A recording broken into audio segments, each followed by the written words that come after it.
Hello there, and welcome to Star Trek Rewind, your weekly visit to the future in the past. And today we're talking about Season 1, Episode 12 of TNG, Datalore.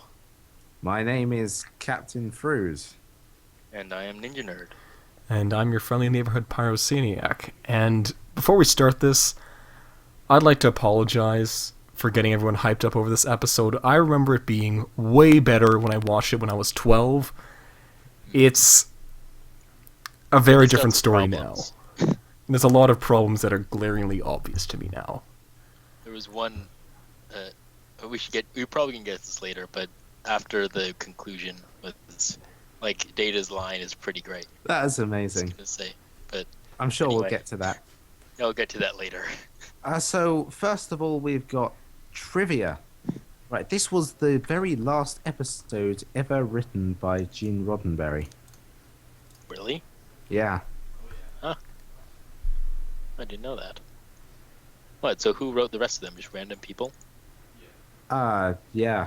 Well, Rick Berman and Michael Piller and guys, I guess. They were sort of in charge of the whole thing. Huh. I know it was pretty much a different director for almost every single episode.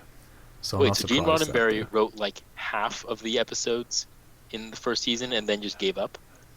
I think he died, didn't he? He died about was the second or third season? He was getting very sick, I think. Okay. It's been a while since. Gave up.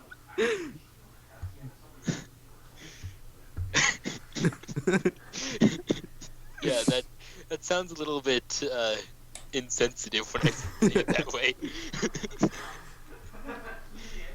I guess I'm not up on my Star Trek creation of backstory. Yeah. Anyway. Oh, actually, here's a good piece of trivia. Deanna Troi does not appear in this episode. So that's yes. a major plus already. Maybe one of its only redeeming factors.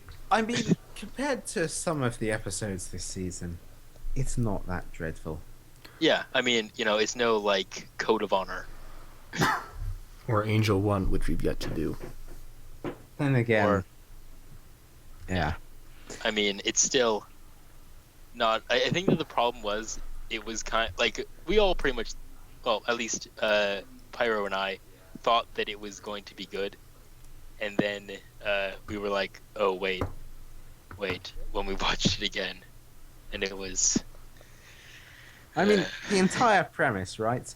They're just randomly, for some reason, going through a place that just happens to be Data's home system, Omicron Theta, and they decide, hey, there's this planet colony of inhabited people, right? Let's go check it out. And then they go there, and everything on the planet is dead. And they don't question it whatsoever. And then they find random like child drawings of some weird thing in the sky and a load of dead people and people running away. And they're like, "Huh, what could this mean?" This startling revelation about an entire planet being dead, and millions of, or at least thousands or hundreds of people being dead, occupies an entire 5 minutes of screen time. After which nobody questions the fact that apparently nobody on this entire planet ever had communications with anyone off the planet who might notice that these 500-odd people have suddenly stopped being alive. Yeah. I mean, doesn't someone have a directory of planets or, someone who they call on the planet every so often just for updates or ship things to places or keep in contact? How do you lose track of every person living on an entire planet? That you're getting dangerously close to referencing Star Wars Episode 2 Attack of the Clones. And not noticing that everyone there has been dead for 3 decades. Yeah, like, well, what was it? 3? Well, I guess it would be, but I don't know. Like, maybe the crystalline entity made it seem weird, like did something to make it seem like it was dead for longer than it actually was. But then again, I guess it's hard to tell exactly how long they were there. I mean, for all that we know, Data could have been lying there for a lot longer than he thought. But here's the weird thing, though, right? Because it said that the crystalline entity consumed life forms, right? So it probably just consumed everything on the entire planet, which is why everything was dead. But the team that went and go and found Data, right, and discovered him, seem to have described the planet as full of farms and Farms and plant stuff. life. Yeah. So obviously the crystalline entity hadn't come yet when Data was picked up. But then it was said that Data was spared from the crystalline entity because he wasn't assembled or turned on yet when the crystalline entity appeared. So it must have happened before Yeah. Data turned Or up. But then why was everything still alive?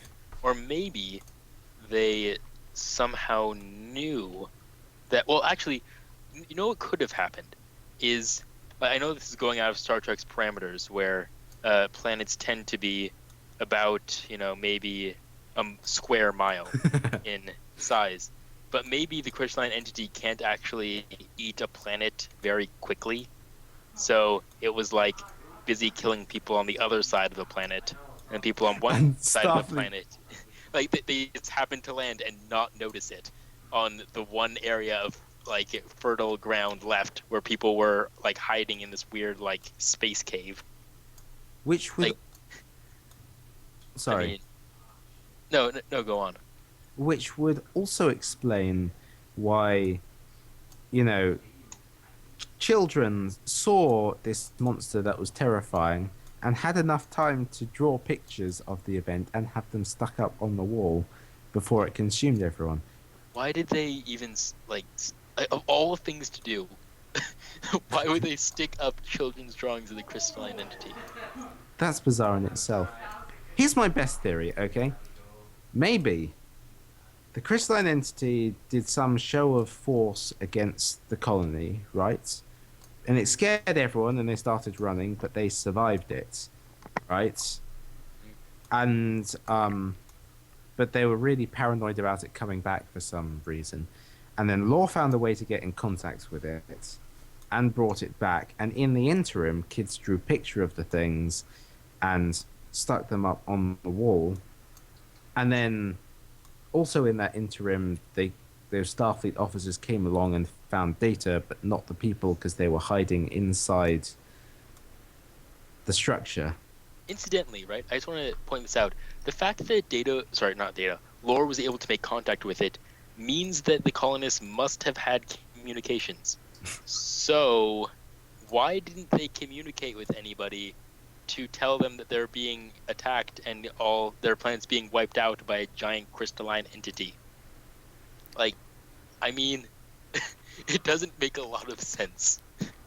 It's possible that the crystal entity might be able to block transmissions or something. I don't know. But why would it be able to do that? It just eats living things, right? Well, I mean, if it communicated with Lore through a transmission, right? Then, well, there's no way for the sound to travel through space, so it must have been through like some sort of subspace frequency, which is just that's how Lord talks to it later. He just like puts it on a like. They don't even explain how he does it either. He just asks them to open a hailing frequency and then talks to it. So apparently it can understand human English. Yeah, Or- and also has apparently sensors capable of receiving hailing frequencies. maybe Which, can you know, speak fair the enough. binary Yeah. language of moisture vaporizers as well. Who knows? But Wrong chronology. That was still a pretty good reference, though.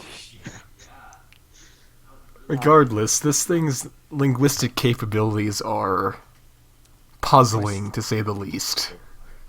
Yeah. Especially considering that Lore can talk to it without seemingly doing anything special. Like, he And- just talks. Yeah. I It must have wow, a bad good Babel stuff. fish or something. Yeah. I don't know. Ah. Also, right? How the hell does Data not know who Dr. Noonien Sung is? Yeah, like, you'd think that of all the things that he would have learned, like, he would have at some point decided to look up famous robotics experts and come up with Dr. Noonien Sung. And for Also, that, in 27 years, how did nobody notice? Well, there's this android, and guess what? He looks exactly the same. as this world-renowned roboticist who went missing some time ago. After having like famously failed to make a positronic brain, then suddenly this android with a perfectly working positronic brain shows up, who looks exactly like that exact same scientist. Like, huh? I wonder what could. I wonder who made him. And then everyone thinks to themselves, what is 1 plus 1? Oh, it's 3. Good, glad I spent time thinking about that. Yeah, like, I don't know. It's you can't think too hard about some of this stuff. Also, before he told Beverly, right, Data tells Dr. Crusher where his off switch is. So nobody on the ship knew that he had an off switch and an on switch and where it was.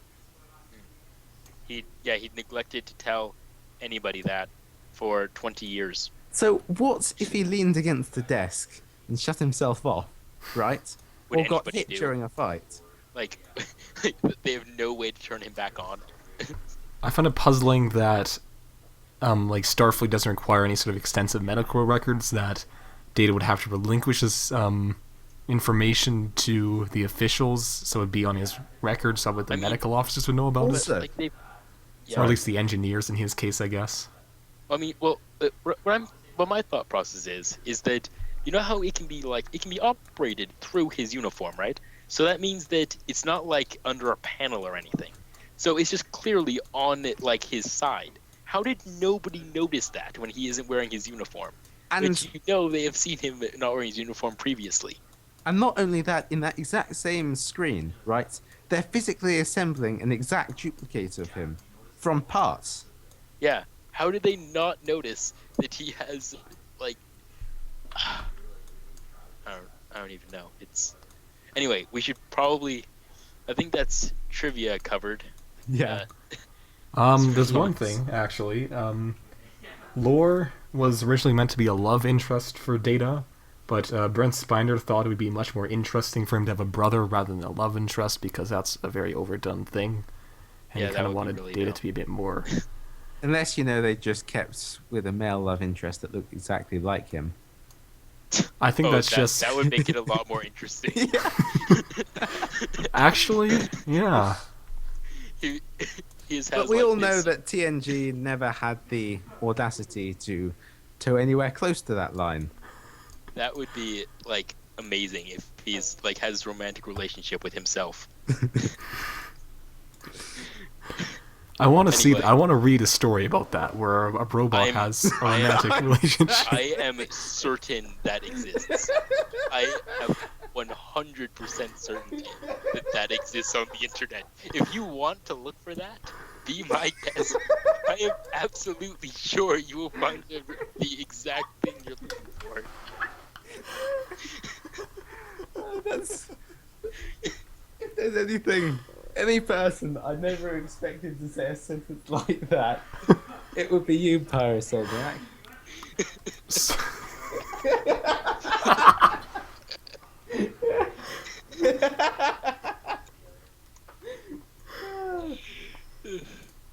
Anyway, metaphors and themes. So, I'll- Pyro, what do you think? Is there some sort of metaphor we need to know about? Bruno? Um.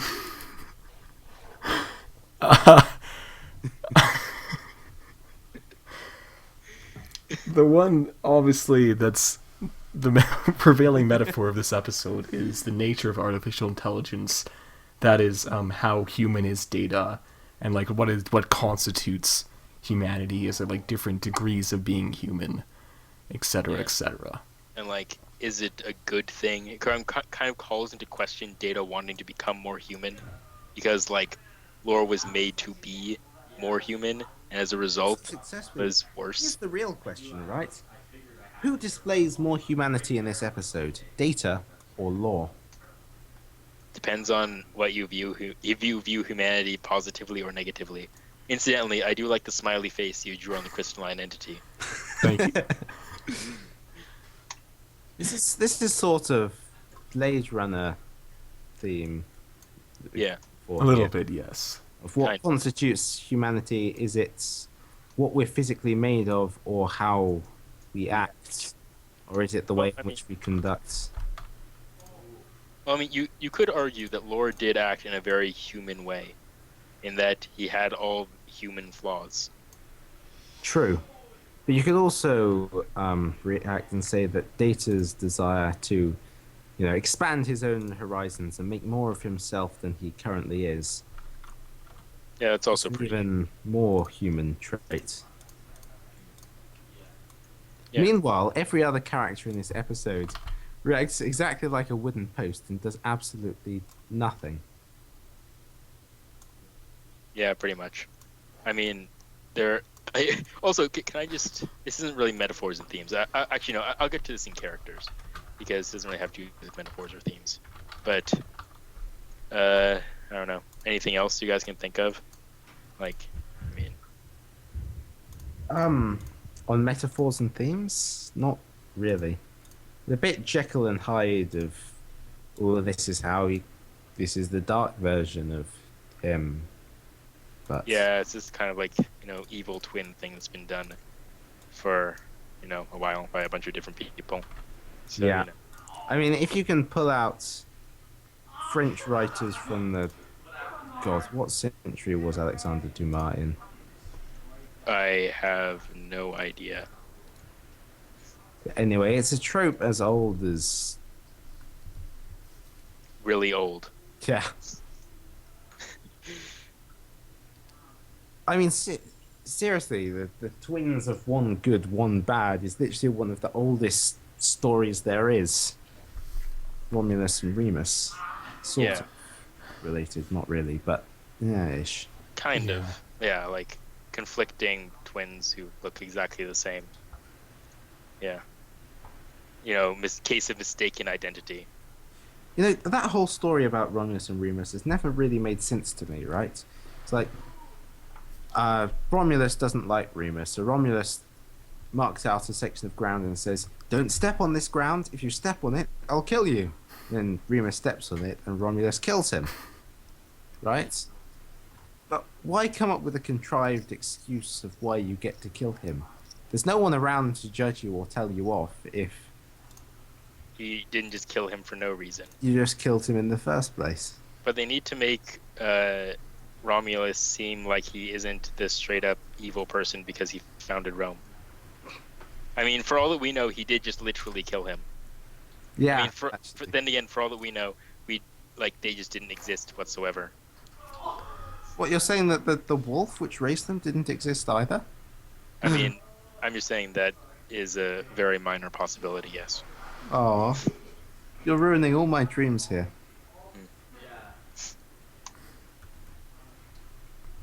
Also, I feel like I've added something to this amazing image that Pyro's drawn.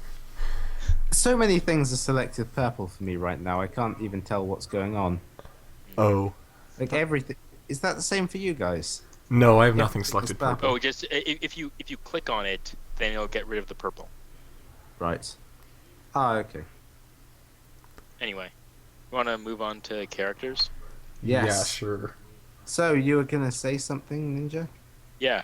I thought that it was weird how Wesley Crusher instantly figures it out, like that it's actually lore. Literally, in the first scene, when like right after he switches, and the dialogue is so on point. It's like, it's like if you literally just like this guy comes up and he's like, if you had said we're instead of we are, then I would have thought that you were actually Lord disguised as Data. And you're like, how did you figure? Like, he's literally been disguised for like less than a minute. Like, how can you have possibly figured it out that long? Like, is there other times that we don't see Wesley Crusher is randomly suspicious of everything? Like, Well, at the to be fair, he did slightest do- provocation. He did come in on a rather strange occurrence, right? Suddenly attacked and then knocked out. And then Law, pretending to be Data, did do that facial tick for no reason, right? Yes, but why? Yes, but then why did he like jump to that assumption immediately? My like- real question is, why didn't anyone else jump to the discussion, to that thing immediately? I mean, Lieutenant Worf, right, spends every other episode of the entire show complaining about how every little thing is a security threat, right? And they should respond with overpowering force, right? Yeah. So this guy turns up, right? He's on your ship now.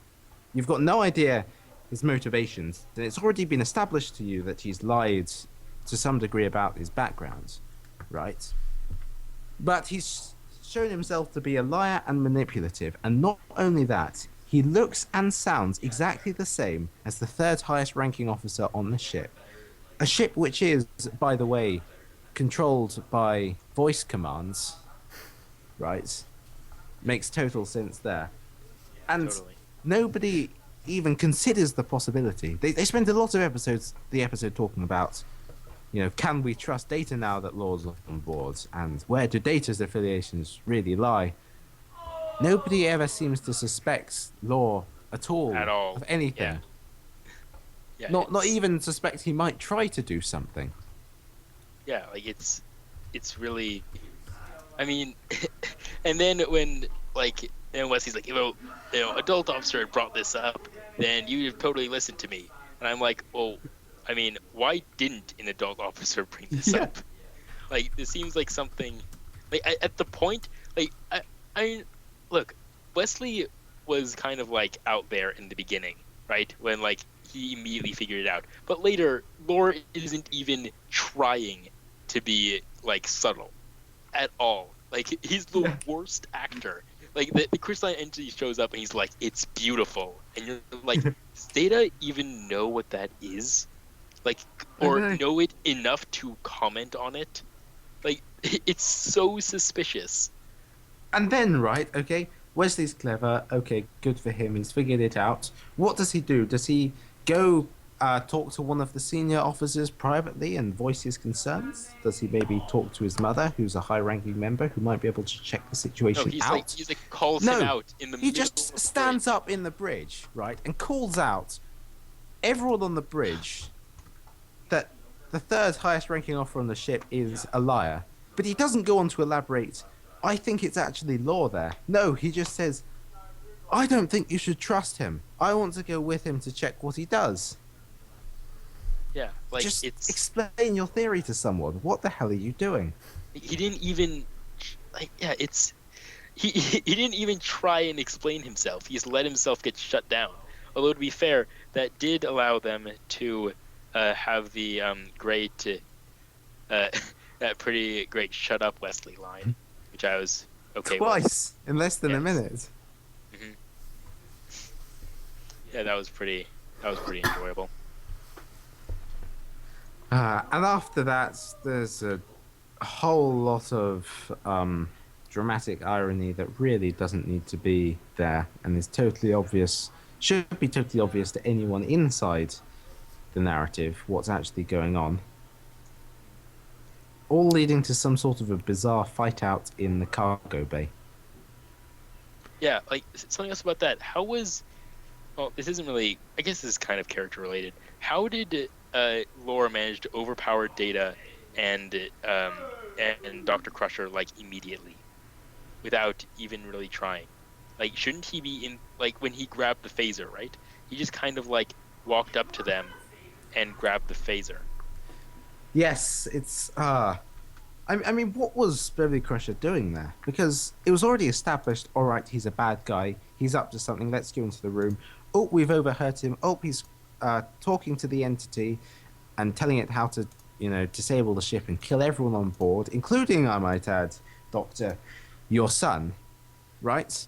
It's also established that he's an android who's incredibly strong, but at the moment unarmed, and you've got a ranged weapon, right? Yeah. So Like, rather than just shooting the guy, you step out from behind a close, container that's hiding you before, come up to within arm's reach of him, then point the guns out at arm's length and threaten him. Yeah, like, like just completely give up the when I was first seeing that, I was like, oh, it's clever because only Wesley went out, so he's going to think that Wesley just went back and revived Data. and so she's gonna like wait in the wings, and then once he like gets it goes down, then she can catch him by surprise and shoot him, right? But no, she just walks out and points the gun at him, like, and then doesn't even shoot when she advances on her, like it's so dumb. Oh, and as a side point, no, this isn't really characters, but I still want to say it anyway. Uh, like, did you notice how the moment that they walked in, right, into that final scene, was when Lore had just finished telling the crystalline entity, once I transport something out, the ship will be vulnerable and you can destroy it. Then the way that they beat Lore is by transporting him out. Maybe they didn't And take the shields down. Maybe they transported him somewhere inside the shields, but outside the ship. I mean, but they didn't reprogram anything, right? Like, but actually, what happens if you try to transport something outside of the shields, but the shields are up? Does it just destroy it? There's got to be some time in the history of Star Trek where that's happened. I mean, that's actually a good question. Like, I don't know what happens. Like, if it it can't have just destroyed him because he shows up later. So, Yeah. like, so what happens? It's I feel like there's some sort of like safety protocol that prevents it from happening, but I'd assume it just wouldn't be able to go past the shields. but so he just Stop, yeah. So he stayed somehow like somewhere inside the shields, but not. So what did he? I mean, let's not get into it. Anyway, this Pretty isn't. complicated. Are there Yeah. any other noteworthy characters? I have some notes. I watched this about 2 months ago, so I'm looking at my notes Okay. now. And under data, I wrote sneezing, and I cannot remember why I wrote sneezing. Near the start Because of it the was episode, really- he's it was really practicing weird. sneezing. Okay. Yeah, there's this really weird scene where he's sitting, or he's just like standing in the room by himself. He specifically asked to be left alone. Oh so yeah, that he could that practice part. sneezing. Yeah, Ah, choo. yeah, that was. It was interesting. One of Star Trek's more feeble attempts at data-related humor. Like, I mean, Yeah. is there nothing else you could have figured out for him to be doing? Like, is that really the best you could come up with? I think that they're trying to make it seem like it's something that's very natural to us and something that we don't even think about, and then like he can't sneeze or whatever, and he considers that to be part of the human experience or whatever. And then how, like, the thing that Wesley goes to, like, it immediately is the colds which people used to have. Like, oh yes, I heard of this ancient illness called the common cold. Maybe you have that. Like, and he's like, oh, there's actually plenty of other reasons people would be sneezing. So why was the first thing that Wesley went to having a cold? It was probably, in all honesty, just so that Gene Roddenberry could show off, haha, they've cured the cold in the 24th century. But hadn't they already mentioned this at a previous point? Uh, I'm not sure, but I feel like we've talked about this before. it would We'll have to go surprise back me, through honestly. the archives. But No, do not stray into there. Do not go gently into that. No. What's the line? into that. Oh gosh, why do we not know this? Should Do not go gently into that dark Night? night. yeah. No, it's not Dark Knight. It's Old men will rage and burn at the close of day. Burn, burn before the dying Good of Night. light. Do not go. Rage, gently rage into that night. Good against. Night. Good night. Yes. Rage, rage against the dying of the light. Yeah. Between Okay. us, we got it with a Google search in there somewhere. Yes. I'm Which is proud kind of us. cheating. But anyway, want to move on? Is there anything else for characters other than sneezing? With Data? I've got something actually. Yeah. You know, Picard often gets the rap of, oh, he's so intelligent and he's such a good guy in a crisis and he always knows what to do in the situation and he's such a reasonable, decent, awesome guy, right? Yeah, and he's but- like goes completely off the handle for no reason. But watching this series slowly and in more detail, it seems like every single episode where Picard's awesomeness isn't a definitive point, right? He is a total moron. Yeah, like I mean, that where he like threatens to get rid of Wesley's like ensignship for He's, raising a perfectly reasonable point.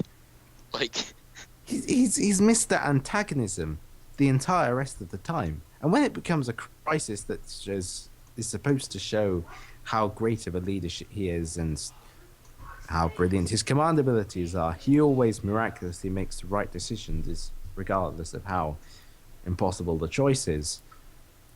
But he spends most of the rest of the time being thick and Yeah. antagonistic. yeah, it's I feel like he gets a little bit better as the series goes on, because at Yeah, first, it's part of his I feel character like- development. Is at That's first he's a true. very like closed. He's supposed to be like a stereotypical French person, very like. No offense to French people. it's like we lame get for done that. saying he's supposed to be really antagonistic, and then you immediately say like, oh, he's supposed to be a stereotypical French person. I don't know. That's I mean, a lot of people No don't like offense. French people. That's all I'm saying. Anyways, And a lot of people, you say. maybe persons. You wouldn't happen to be among this, Randomly isolated group. randomly anti-French group, and randomly anti-French people who sound exactly like British people. As it should be. Yeah, because I mean, like 100 Years' War, right? Oh, yeah. And 7 Years' War, and No, but I mean, probably but 8 Years' War, and a 9 Years' War. Years' War was specifically like about who owns France, right? Yes. Yeah. So, Turns out French people do. yeah, bit of a surprise. Shocker. Anyway, I don't know. Yeah. That's all I have to say about the characters. I guess like Lore had a character. Yeah, his Yeah, and smile was it's- very creepy. I do have to remark, though, that Brent Spiner did a fantastic job this episode, keeping the two characters distinctly different. Yes. There was actually 3 total Data/Lores in this episode. Really? Yeah. Different actors. Yeah, 3 different actors. Yeah, they did do a really good job of that, right? During the fight scenes and during the talking scenes, either by splicing images or using body doubles. You see, there was. Must have been a nightmare to film, though. Oh yeah, Yeah. must have taken a lot of effort. I think I read that it took an extra day to make this one compared to all the other episodes in the season. Yeah, that wouldn't surprise me. It's like just trying to get it all to fit together must be like awful. I'm sure. I mean, like Yeah. I don't know. It just seems. Okay, there we It go. would have been excessive. There's a picture of the 3 Datas, incidentally.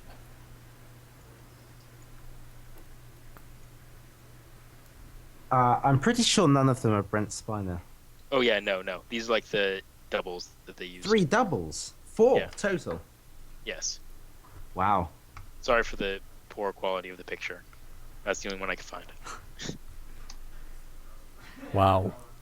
So yeah, don't ask me why they needed 2 of Lore in the outfit.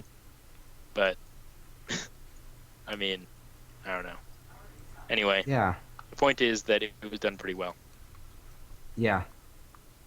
Okay, so continuity. Continuity. Probably Actually, I have the one more thing biggest about one characters, is if the you don't fact mind. Lore comes back in the future. One of the other recurring characters or recurring villains.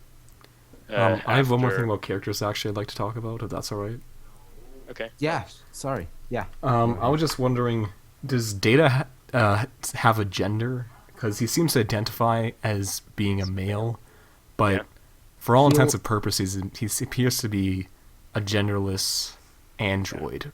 That Well, looks... I mean, He Me. always refers to himself, or never objects to people talking to him with a male pronoun, right? And when Lore is still being assembled, he does take offense to Picard not calling Lore with a male pronoun. So I don't Well, think. no, well, he doesn't take offense to him not being called a male pronoun. He just takes offense to him being called with a neutral pronoun. Like, I mean, if Picard had said she, then I don't think that he would have been as offended as it, because he said it. That's probably true, actually. But then again, he did it like in The Offspring, which is probably like, if not my favorite, one of my favorite episodes. He did like specifically give his kid the option of choosing what gender he was going to be. So I mean, I guess that's probably indicates that he kind of like he himself has chosen to be male, probably because he was based off of a male person. But I don't know. It's difficult to read into this because it's plainly obvious that the people producing Weren't really thinking Star about Trek, yeah, probably weren't even thinking about it, and possibly even stayed as far away from anything regarding the subject as possible because I mean that it was like the that was 1990s. that's probably a good idea, to be honest. Like they could have gotten to some pretty murky waters back then, because like I mean just think about like just the general public and how awful they were. I mean, Yeah. still are, but especially then. Yeah, Yeah. yeah. It's I mean, 1995 was the Dome, right? And I know that's not directly related to trans people, but it's sort of emblematic of the same thinking. I feel like we're reading a bit too much into this, I considering that we're think talking so. about Android. yeah. I think I kind of made us go into such a touchy subject there. I'm afraid. Incidentally, Sorry. just a side tangent. If you have an Android that is specifically designed to be like female, like would you call it a gynoid? Because like andro means man, so would it be gyn for woman? You know, this is when it pays off to have a guy on your team who's fluent in Latin. Not fluent in Latin. Nobody's fluent in Latin. Latin's awful. Wow. Just telling it like it is. It's like all the well, this is where English got a lot of its worst parts from, was Latin. But anyway, the point is Romani ite domum. the first exactly the first point of the first part of android means like man, like it's basically so like the form of man is basically what android means. So I mean, I don't know, it's just something random that I thought of. Yeah. Obviously, it doesn't seem to occur to Data because, on the subject of Lal again, I'm pretty sure she was explicitly called an android. Yeah, I don't know. I guess that they never really thought about like, you know, exactly like the Latin derivatives they're going to use to name this one entity that exists in the universe. Yeah. I mean, I can't imagine. How far back does the word android go? I can't believe when it was first thought up, it even crossed their minds that maybe there might be one who self-identified as female. Come to think of it, who do you think coined that term? I don't know. I know robot was came it- from a play in the 1920s, but android. I'm gonna look that up. Was Ho- it Isaac? It couldn't have been Isaac Asimov. There's no way. no, I think it was around No. before that. Yeah. Have either of you read the book Ancillary Justice? No, No. I've been meaning to. Okay, Because it's you've kept telling me to. it kind of dwells on that. Basically, the idea is there's these artificial intelligences which control ships and creatures called ancillary. They call them creatures. They're kind of, it's really weird. It's like dead people, kind of, that are being controlled by the computer. So they're kind of cyborgs, almost. It's kind of confusing. Anyways, a big thing about that book is that the artificial intelligence doesn't really understand the concept of gender. Like, it doesn't know what's male and what's female because it just knows artificial intelligence and identifies as that. Yes, that kind of makes So sense. it's kind of a big. I don't know. It's not like a huge prevailing thing about the book. There's more to it than that. That's just a minor plot point that the main character has issues with. Incidentally, Android apparently originated in the early 18th century somehow. It probably didn't refer to robots, I'm imagining, though. It's probably things like Frankenstein and the like I think just men. any, like, I don't know, like a statue or a rock that happens to look like a human. Yeah, It's an looking at the android. usage chart, right, there was that slight jump in the 1950s, a small bubble, and then nothing until the 30s or so. 1930s. Yeah, it's... I don't know. It's strange. Anyway, are we done with characters then, or...? Yes. I believe so. Yeah, on Okay, to let's move on continuity. to continuity and proper then. So probably the big continuity one is that this is an episode with lore in it. The first episode with lore in it, in fact. Yeah. Wow. But I mean, given his rather sudden departure at the end of the episode, it made it pretty hard to justify his coming back for the next one. Yeah. Also, just a side note that now you mentioned it, has there, like, can you think of another time when somebody when somebody transported a firing phaser? Yeah, that was really cool, wasn't it? It was already how it- in the air when... Yeah, how it sort of like fizzled out. And the phaser vanished instantly, but it took him a couple of seconds to go. Maybe it has something to do with the fact that the phaser was already energy. Yeah, that could be it. Do you think... Although for that matter, if what the transporter does is transform matter into energy and then send the energy somewhere and then turn it back, then why would it affect the energy phaser? Wouldn't it just do nothing to it? Yeah, and here's a thought. Do you think that the transporter arrests motion in the process? Yeah, Because that beam seemed to stop in the air right before it's vanished, and... I mean, if we're going by, like, if this counts as canon, in the Star Trek movies, like the new ones that they made, there's a point where they transport Kirk and I think maybe Sulu or somebody else as they're falling yeah, into the transporter, and they don't just splatter onto the ground. So that means, I guess, that their momentum has to not be continuous. I'd imagine. I think. So that's true. Then again, velocity is always relative, right? yeah, So even transporting from a planet up to a ship would splatter you into a wall if it were conserved perfectly. yeah. Oh well.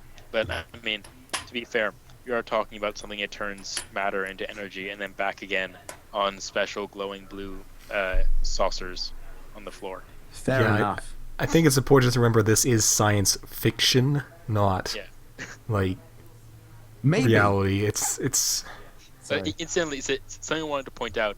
I like how people care about the actual science in Star Trek so much than other stuff like Star Wars, just because they make a point of trying to explain it, and then that makes people question it even more.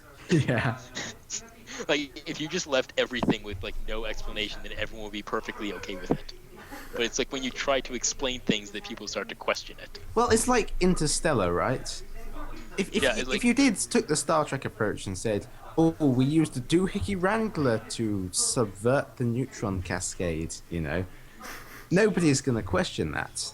But if you try to implement, say, "Aha, this uses half-ass. general relativity. Oops, we got it wrong," no one will notice. Yeah, if you like half-ass your actual science, then it just is like even worse. Exactly. I mean, it's like someone explained to the scriptwriter, "Hey, when you're close to a really massive black hole with a massive gravity well, time goes really slowly," right? And the scriptwriter went away from that and thought, "Great, okay, now let's have a planet orbit the black hole, right? And let's have daylight on the planet from somewhere. And, I know, let's make it so that when you're down on the planet, time is really slow. But when you're up orbiting the planet, orbiting the black hole, time goes at the same speed as on Earth." Yeah, because why not? Right? I mean, so Yeah. that movie. Ugh. It's. This is why Yeah. I stuck to a more physical kind of science as my major rather than getting into all this complex stuff. Makes my brain Well, hurt. I mean, none of us got into like the really complicated stuff. Like, I mean, No. none of us are physicists That's true. because that's nuts, and I don't want to be involved with it. It's too complicated for me. Have we moved on to technology at this point? I think I'd so, say that yes. we have, just fluidly without actually really talking about continuity. Let's see. Was that a meta joke? Yeah, it was. Not talking about the continuity of moving on from continuity. Yeah. All right. Well, technology then. I mean, I guess what technology? There's lore. He counts as technology. Shoot, we shouldn't have talked about him during characters.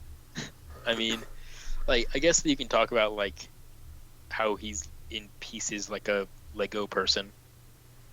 Yes, that. Oh, sorry. Here's something I wanted to mention actually. Why is it that when they were, did you notice right when they were rebuilding lore, they put all of his like hands and feet and stuff into some sort of mysterious blue liquid before they put him in.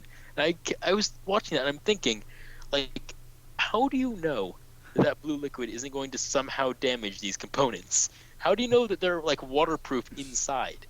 Like, I mean, that's a pretty big assumption, right? Like, what is this mysterious blue stuff that they're putting them in? It seems like they could have, I don't know, like run some sort of tests or something before exposing them to that. I don't know. It just seemed weird to me. Yeah, that was a bit strange. Do you know what I want to talk about? What I thought was the strangest non sequitur in this episode, right? So, it's during the final fight scene, right?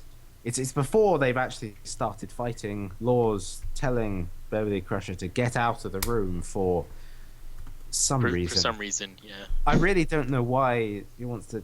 Hey, you go and get security backup. I'll deal with a guy who's strong as me and another guy who's good with technology whilst you're gone. Yeah, that makes sense. I think it was literally because they needed to have him distracted by something for Data to get. Like that's literally the entire reason Beverly Crusher was in that scene from the start. And also the fact she gets shot by a phaser and nobody ever mentions it again. Well, I went back and looked at this carefully and timed this, right? So, she gets shot, right, in the arm. She runs off, and her arm is literally on fire, burning as she runs away, right, in the direction. And then the whole fight scene happens, right? She runs back. And then, exactly... Wesley. No, exactly 38 seconds after she gets shot with a phaser, she runs back in, joined not with a team of security, no, joined with Yar, Riker, and Picard, right? All senior bridge officers wielding guns for whatever reason. In 38 seconds, she got from the cargo bay to the bridge, explained to them what was going on, got in the turret, they got back down, ran back. Hey, wait, we forgot guns. Oh, there's a weapons cabinet down there. Let's run over to the weapons cabinet. Should we bring Worf along? Nah, let's not. He's just a really strong Klingon guy. Oh yeah, that makes sense. Let's leave him behind. All right. So, 38 seconds later, they open the door to the cargo bay, where they don't look out of breath, right? They're just standing there nonchalantly in the hallway before. So, they must have been there for a good 10 seconds. So, that's... I mean, like, obviously that's only going to take, 28 seconds? Yeah. To get all of that done. And then you've got Picard engaged in a firefight. I mean... But mind you, all of this with a phaser wound. With a phaser wound. And literally on fire. I'd be astonished if you managed to put out a fire in 38 seconds. Let alone do all of this other stuff as well. Come to mention it, just talking about Worf, what was, to me, the biggest non sequitur was when Worf goes into the elevator and then Lore's there and he punches Worf in the face, and then the scene ends, and then you never see it Never again. see him again. Like, what? Why did he do that? It doesn't make any sense. Like, he just randomly assaults Worf for no reason. Like, he wasn't even subtle about it. What was it about Worf that he needed to get rid of him specifically? Like, if anything, that would just jeopardize his cover, right? And Like, what did he do with Worf afterwards? Nothing. He just, like, punched him in the stomach, then punched him in the face, and then left for the cargo bay. So how did Wesley and Beverly just not notice in the turbo lift that Worf was lying there on the floor I don't know. when they were going back down? Lifts. There might be more than one. Right, yeah, there's a couple off the bridge, right? But I swear they both used that back right one. Maybe there's several in the same shaft. Maybe we're going all Charlie and the Chocolate Factory. What happens if multiple turbo lifts run into each other? Presumably they're done cleverly so that that doesn't happen. But what if it does? Well, Like, what if, like, crew members on all floors specifically orchestrated all of the turbo lifts to be called to certain locations so that they had no choice but to run into each other? or, stop in their tracks, which, being the 24th century, I'm sure someone's figured out a program in the time that could control some elevators and stop them from crashing. Hopefully. I mean, I don't have a huge amount of faith in humanity, but it extends that far. I mean, I guess these humans are supposed to be better than us, so that's True, kind of the exactly. main theme. And then, right, after they run in with their guns and, oh, look, the fight's already over, why couldn't you have been here 5 seconds earlier? Sort of thing. First of all, Beverly's still got that hole in her uniform in her arm, right? But it's just bare skin there, she's not injured. And Picard tells her, now go to sickbay. But really, what's the point at that? Yeah, exactly. Like, She's already somehow fine. healed from it. And then they walk out of the cargo bay, right? And Ricard and Ricard. Ricard. Yes. Picard and Riker are the last two to leave, right? And before they leave, they stop and look at each other and just exchange a conversation. Aha, job well done, wasn't it? Yes, it was. We did a good job today. Yeah, like, I'm so proud of us. They did absolutely nothing. The only thing that they did was get in the way of Wesley, like, successfully single-handedly doing everything. And Which then is, totally like, fail. which is the most ridiculous thing, that Wesley has to do all of it. It's absurd. It's And so dumb. And that comes after totally failing to assess Law as a security leak. Yeah, like, it seemed like everyone was just, like, having a party with him at all times. Like, nobody even realized that he was like, not letting on as much. Even though Riker, like, they had that whole, like, weird Pythagorean theorem thing where, like, to test how much, like, Lore already knew or whatever. So they, like, made out as if Riker was trying to test him, but then they never actually expanded on that because he, I guess, passed the test despite failing it. And so they, like, suddenly, like, implicitly trusted him over Wesley for some reason. It doesn't Because make any plots. sense. I mean, I'm starting to question the ability of these guys to run a starship. Or, and more importantly, to be in charge of the single, like, biggest and most powerful starship that the Federation runs, like, has ever created. They put these guys in charge. I mean, I can just imagine Picard calling Wesley's quarters every morning and saying, Wesley, sorry, I've forgotten. How do you get to the bridge again? Yeah, like, honestly. Sometimes it seems like everyone else on the ship is so stupid just to make Wesley seem smart by comparison. I think you just hit the nail right on the head there. Yeah, like, Or was it the hammer and... I can't remember the expression, actually. Is it the hammer right on the nail? Or the nail Hit right... the nail right on the yeah, head. you had it. Oh, okay, good. Yeah, it's a I'm big not sure. mess. I'm not sure hitting a hammer right on the head would accomplish very much. I mean, unless you were trying to destroy a hammer That fair enough. in that very specific set of circumstances when you'd want to destroy a hammer. Which brings us on to the best line in this entire show. We should probably move on to general thoughts, incidentally. Actually, Yes. oh wait, I have one more thing about tech. Okay. It's about Data's brain. He specifically calls it a positron brain. Positronic, yeah. Can you remind me what a positron is exactly? It's an anti-electron. Yeah. Yeah, So- but it's a call out to Asimov, isn't it? All of his iRobots series and games of thought. Didn't they mention Isaac Yeah. Asimov in this movie? Or in this episode? Tasha straight out said Yeah, that he wanted to to be Isaac Asimov. he wanted to make Isaac Asimov's dream of a positronic brain a reality.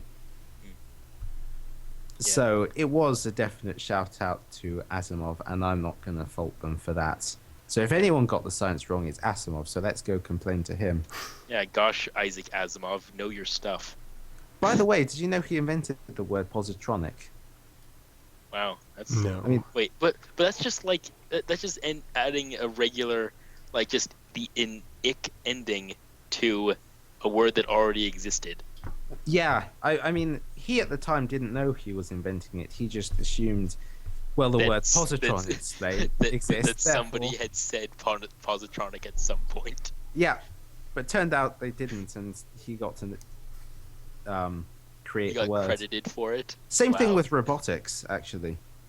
What, nobody had ever said the word robotics before? No, How is that even possible? I don't know. Robots had been said before. That was a play in the 1920s that invented that one. I wonder if he had just like, if at that point after he's gotten those two under his belt, if he just decided to try and just put in random words that end in ick just to see if, like maybe he just gets like another one out of there that just for some reason nobody had ever said before.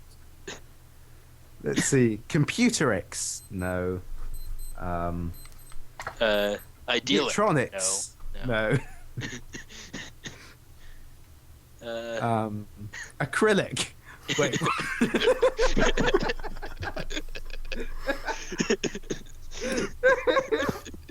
When would that ever come up in an Isaac Asimov novel?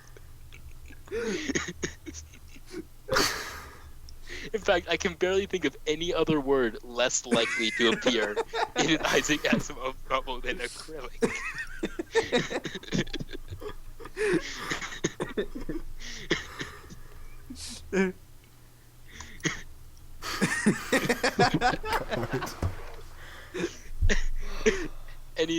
Anyway, Pyro, did you want to say something about the positronic brain before we went on this massive tangent? I was just going to complain about the science, but I think this has amused me enough. We can move on. Okay. Alright. Well then, general thoughts.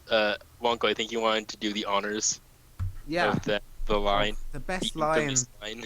So after this entire thing, right, in which we've established the subtle differences between law and data and getting their identities mixed up, and he can use contractions, but data can't, and he's got this facial tic, and he's better with emotions. Picard comes up to Data at the very end after Law's been dealt with and asks him, "Commander Data, are you okay?" And Data's response is, "Yes, sir. I'm fine." Twitch.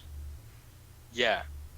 Like, I mean, did they do that on purpose? I'm sure they must have. Like, That's not something you can do that accidentally. it's so weird. Like, it's almost as if they're trying to make it seem like it's possible that Lore had actually survived, but then there's no way. No. Because you knew for certain that the person firing the phaser that was transported out was Lore.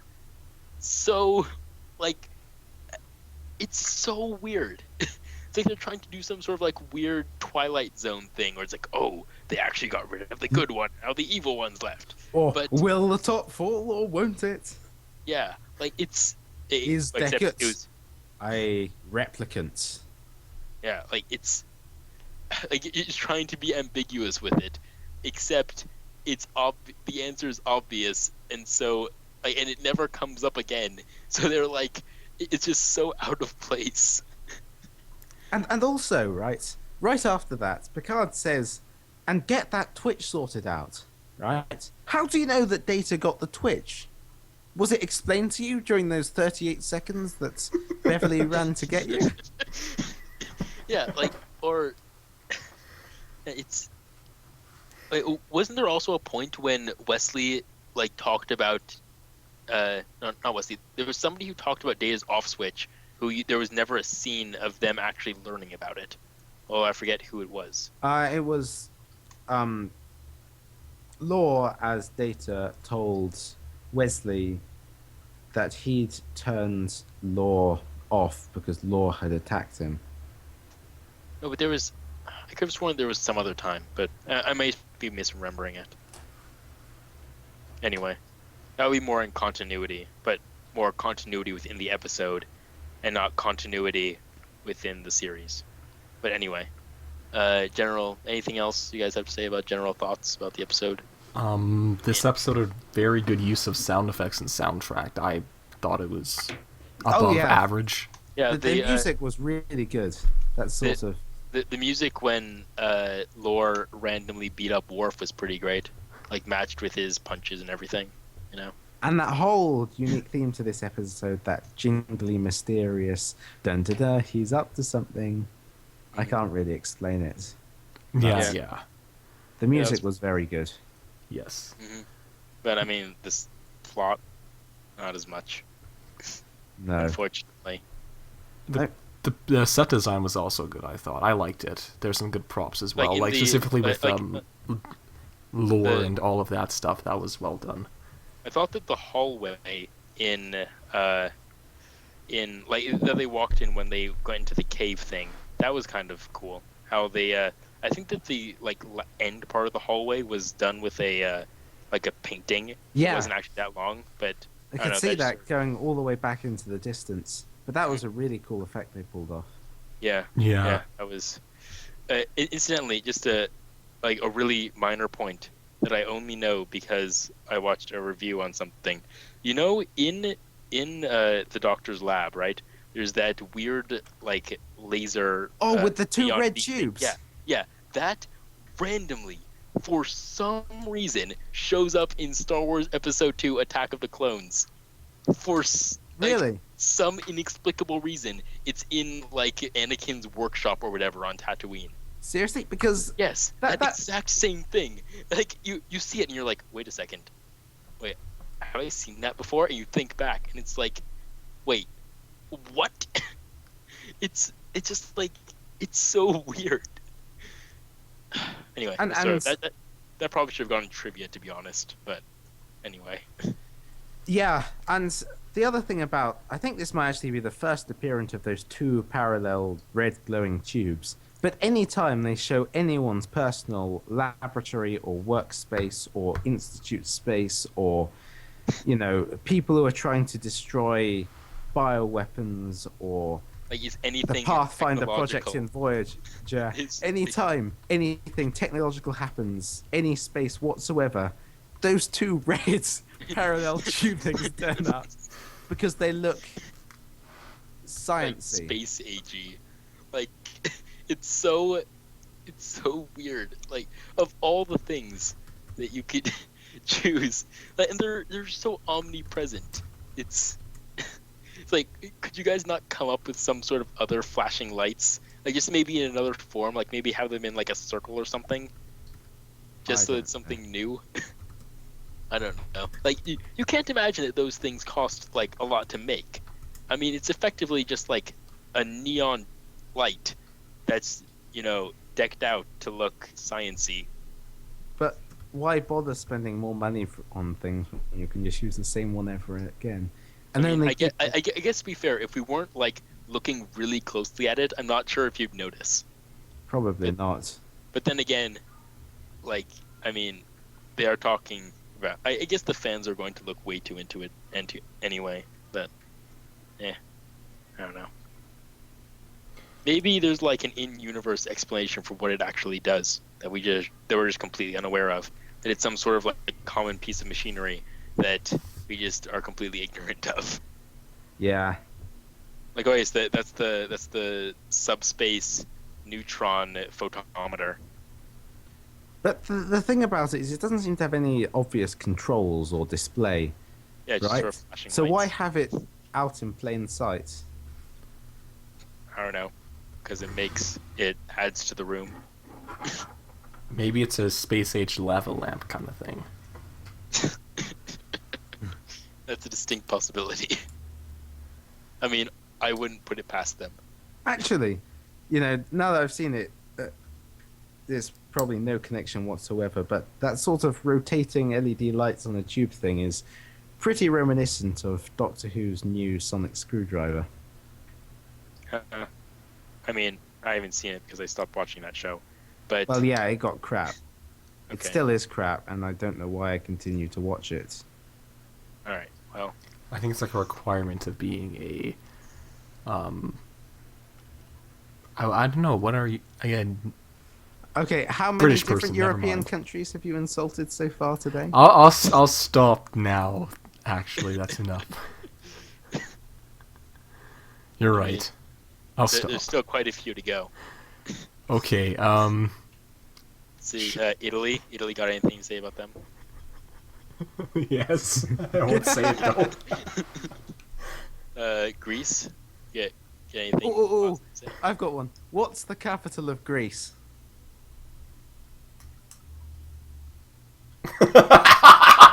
Anyone?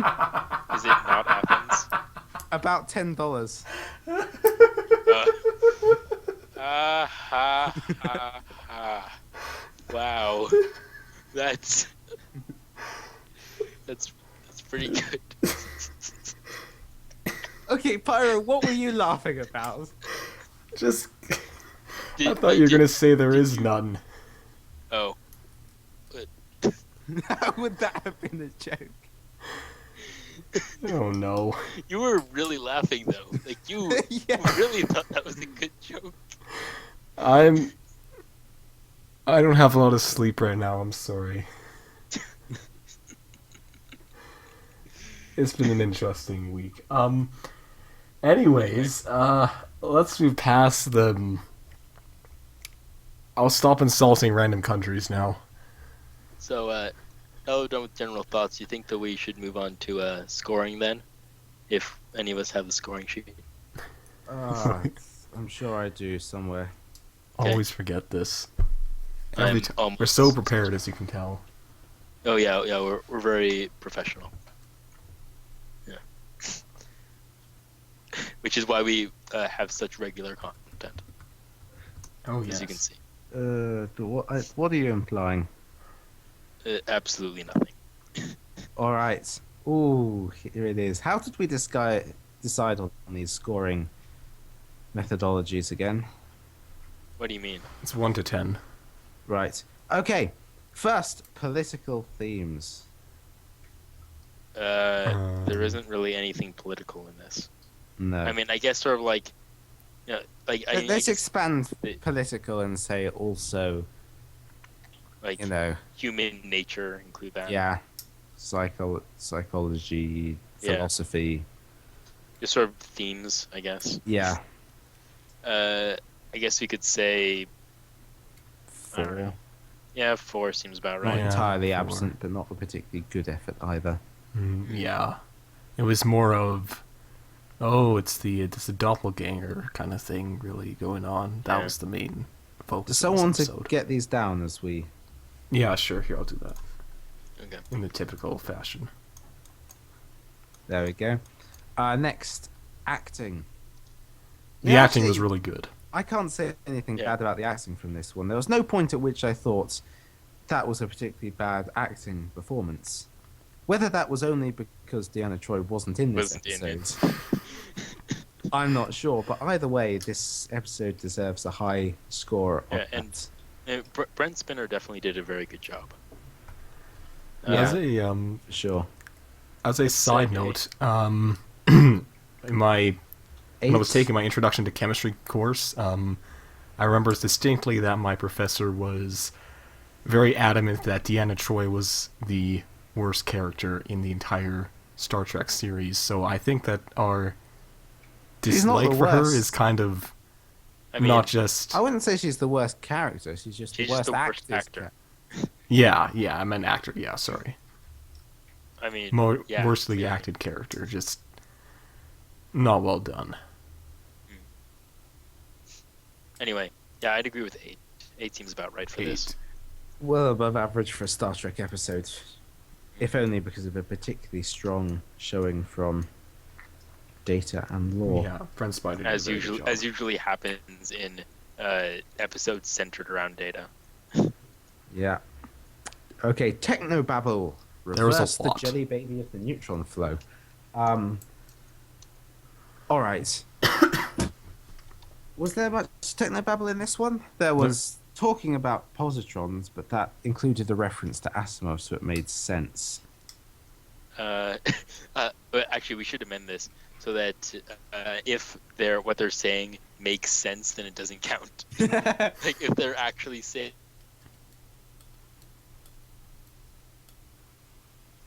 Uh-oh. I think I lost them. Let's see if we can figure that out. No. Okay, I guess just me for a moment.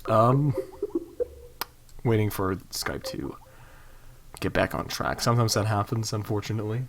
It's an issue.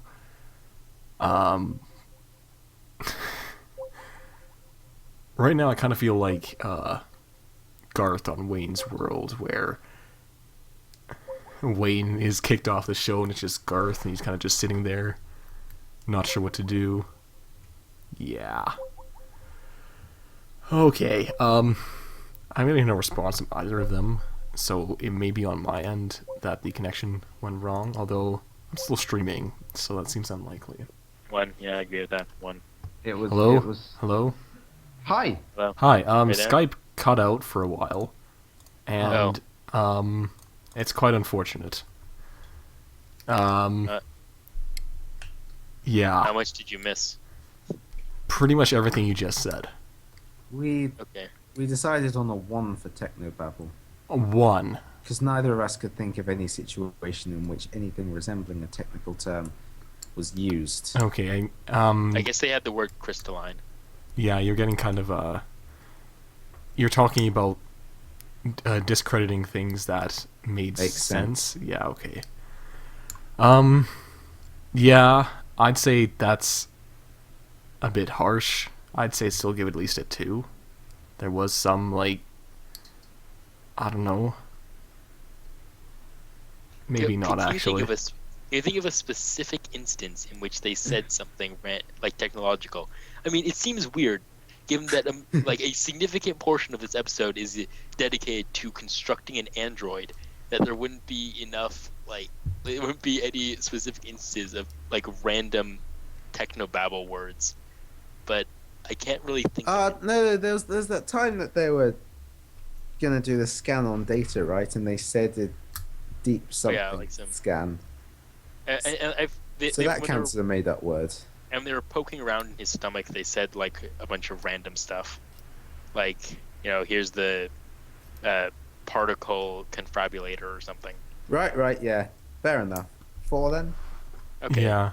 It's Yeah, that recovered. works. We thought of some things. All right. I'm afraid I can't think of anything because I haven't seen this episode for 2 months, so I can't really contribute there, I'm afraid. Brilliant. Plot next. Plot. 1. Yeah, it was a terrible no, that's harsh. I mean, it had a plot. It had massive plot holes, though. That's true. Regarding Worf, regarding the whole what the hell happened on Omicron Theta, there's no way you can construct that chronology to make it work. I think that maybe we should give it a 2 just to reserve 1 for something that's like ridiculous. But doesn't quite Like- deserve a 0. Yeah, like All right. Fair enough. Duh. something that's not as like Code of Honor level, but is still like just awful. Well, actually, Code of Honor had a plot, right? Yeah, it was just a It terrible. was just everything else about the episode that was dreadful. Yeah, I guess. Or no, a 0 would be the episode in the next season. Which doesn't Yeah, it have a doesn't plot. have a plot. I'm looking forward to talking about that one. The sarcasm is dripping. Anyway, So, 2 for plot. Awesomeness. It was fairly awesome. Law's admittedly, yes. admittedly not a bad villain as they go. No. Yeah. I did like the Yeah. whole doppelganger aspect of it. It was just how they resolved it, And- which I really disagreed with. Yeah, the resolution was bad and the plot's overdone, but there's no really instance that, well, other than all of the characters' stupid reactions to everything. But other than that, I suppose no- you could say. I suppose you could say that Dr. Crusher's fantastic feat that she accomplished in 38 seconds was pretty awesome. oh, that deserves a 1 at least, a +1 at least. Yeah. Um, I don't know. Let's say 6 or 7. 6. All right. I'd say above average. This was above average awesomeness for a Star Trek episode, even if it fell short in just about every other category. I want to give it Yeah, a I agree. 7 just because I remember it being a lot better, but upon rewatching it wasn't. But I That's still no have that memories justification. of it being good. If anything, for me at least, that makes it not as good because I expected it to be better and it disappointed me. Yeah, I Oh, guess that's just kind of you- the issue with hype culture, isn't it? Just you wait. There's that episode. Is it season 7? That one where all of the people on the ship start de-evolving into Is that other in life this? forms. Is that in this or is that in Voyager? That's in this one. Voyager, Okay. they start hyper-evolving into, which makes Oh. even less sense. Okay, well, But anyway, we'll get to that when we get to that. that devolving one is probably recognized as one of the worst episodes of the entire run. But it's literally the first episode of Star Trek I ever saw by a Wow, good couple of years. So I a just great won't start. hear anything against that episode. My first episode was The Trouble with Tribbles. That's a pretty good one to start with. Yes. Yeah. The very first scene I ever saw was when Captain Kirk opened up the hangar and then millions of tribbles just fell on him and he got buried. I think that the first episode that I saw was in the original series equivalent of the Naked Now, where they had Sulu running around it with his shirt off and a rapier. I distinctly remember that as like the first thing that I ever saw in Star Trek. I was like, Might just Yeah, be I the like first this one that you remembered because it's such a stark contrast to most of the rest of the stuff that goes on. perhaps. It might be it, but that is the earliest memory I have of Star Trek. All right, so what do we settle on for awesomeness? I said I'd 6. say 6. I agree with that. 6. Well, we're a democracy, so we'll go for 6.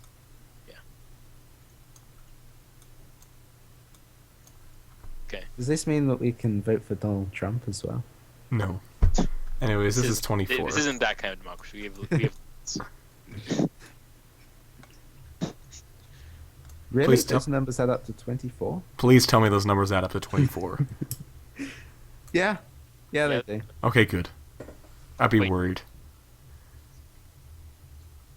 I'd also be questioning Okay. why I'm in university. 24 I feel puts like- us in the 1, 2, 3, 4, 5th category, which Wow. is a ambassador class episode. Huh. Which one's the ambassador class? I'm bringing up a picture of it now. I really hope that's how you spell ambassador. I already have it. Don't worry. You're too slow. I was just typing it out. This. Ah, those things. Yeah, the one that looks almost exactly like a Galaxy class, except is presumably different in some way. Was the Excelsior an ambassador class? I mean, what does it say on the corner there? Is No, that the Enterprise C. That's it. oh, that explains it. That explains why it looks almost exactly the same as the old ship. And why we included it on our list. Oh, that's a good episode. Yes, What? is Enterprise. Oh yeah, that is a good one. Oh well, we'll get to those eventually once we get out of the murky first season, and then get through the slightly less murky second season. There's some good episodes in the second season. Yeah, I guess there's mainly the first season that had some really rough ones. Yeah, they were really figuring things out and how it was going to go. The third season is when it starts to get really good, though, I think. Also, guys, you heard the news about the new Star Trek TV series? Yes. What? 2017. No, I Yes. did not hear about that. Well, that's really all the detail that they've. Oh Released wait, about but it it's so far. actually I think I have. It's not actually, but it's not canon with the movies, right? It's just. I Star don't Trek think they've announced exactly what they're doing. I can't imagine it would be, though, because I'm pretty sure Paramount owns the right to the movies, and And they're not going to have like CBS Chris Pine play anybody. Like, No, I don't think so. I think it's going to continue on from the TV series universe because CBS has exclusive rights to the original, whereas Paramount, they'll probably have to deal with if they wanted to set something in the reboot universe. Yeah, I don't know. Well, let's hope that it isn't god awful, because it distinctly might be. Yeah, the That's the Wikipedia thing. page. Sorry, I don't like getting my hopes up anymore no. about anything. To be fair, the last time I got my hopes up about something, I was actually correct. That being Star Wars. Right. Yeah, that was surprisingly That was good. That was really good. That was very Really, good. It was so relieving. Anyway, that's not what we're here to talk about. Right, so is that it then? You have the score. That Ship. is. That is it. A really cool picture of Galacticus that I not so subtly mentioned earlier, which I'm I very don't know. proud of. I don't think I like my beautiful crystalline entity there that I totally spend lots of time on and a lot of effort. The smiley face is really just so endearing to me. Yes. Anyway, No, I'm not a digital artist, in case you couldn't tell. yeah, I mean, I personally think that I'm pretty great. I mean, look at this, Galacticus. No, I mean, the Galacticus is actually, yeah, it's a good doodle. Is it though? Are you sure about that? Well, I don't know, mine looks like a child's drawing, if I'll be honest. Yours looks like a bit more than a child's drawing. But mine look like a 7-year-old drawing. There you go. Yes. Close enough. Anyway, I think that's probably about it. Yes. Beautiful. See you guys next time, I guess. Yeah. This is us done. Yep. See you guys later.